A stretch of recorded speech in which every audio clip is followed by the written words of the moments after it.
Hello. Today I want to tell you about government in the context of actuarial work. This is the learning outcome for this topic.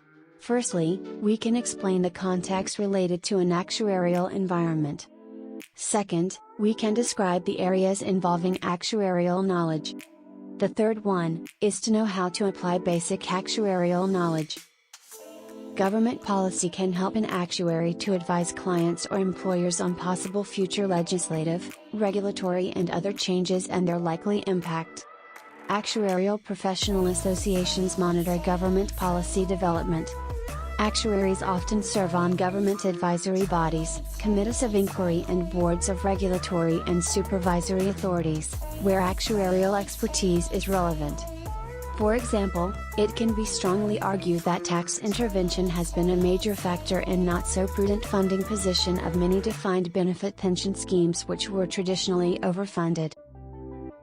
Changes to a nation's law can have an impact on areas where actuaries are involved.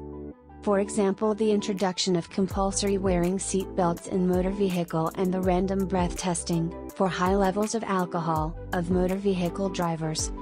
There may have a dramatic effect on both the incidence and the severity of motor vehicles accidents.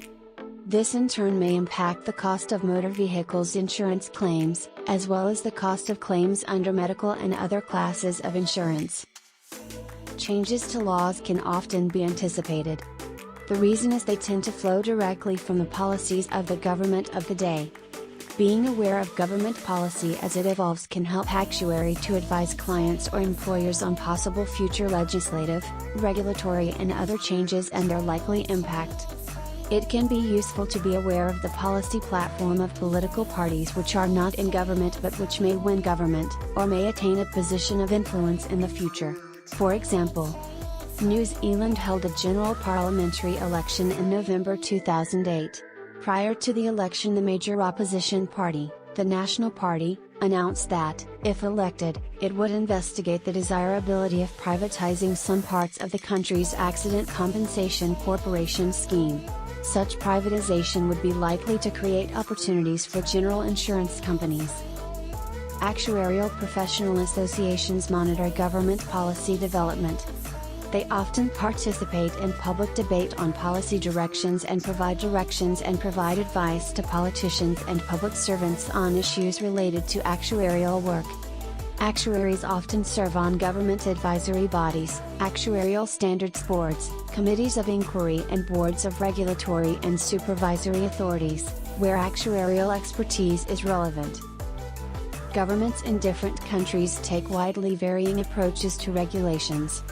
In some countries, insurance companies have little or no flexibility in product design, in pricing and in valuation of liabilities because the government mandates standard policy wordings, controls premium rates and prescribes valuation methods and assumptions.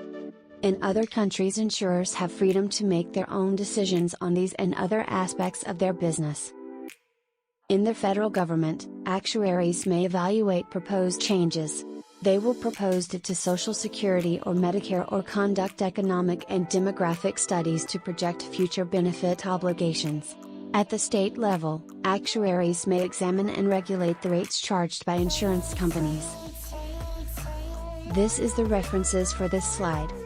Thank you.